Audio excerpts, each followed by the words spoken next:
Let's go for grocery shopping. তো সকাল সকাল চলে গিয়েছিলাম মান্থলি গ্রসারি শপিং করব বলে। আর এতটাই সকালে চলে এসেছি যে মল পুরো ফাঁকা।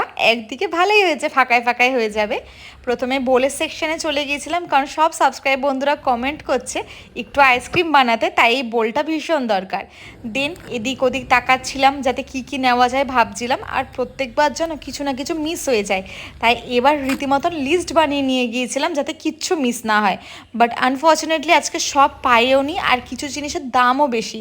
তার জন্য যা পেয়েছি চলো এটা নিয়ে বিল করে নিই, আর ঘরে গিয়ে তোমাদের সাথে শেয়ার করবো আমি আজকে কী কী কিনলাম। তো প্রথমেই আমি সব কিছুর মধ্যে নিয়ে নিয়েছিলাম একটা সাদা তেল, এটা শেষ হয়ে গিয়েছিল। দেন চিজ নিয়েছিলাম, আর এতটা সস্তা ছিল 2 প্যাকেট নিয়েছি। একটা দুধের প্যাকেট, বিস্কিটস, কিছু গরম মশলা, কিছু বেদানা, একটু দুধের প্যাকেট, একটা বার্গার বান, আর সিজন স্পেশাল ম্যাঙ্গো। তো চলো এইগুলো এখন সব জায়গা মতন সেটেল করে দিই।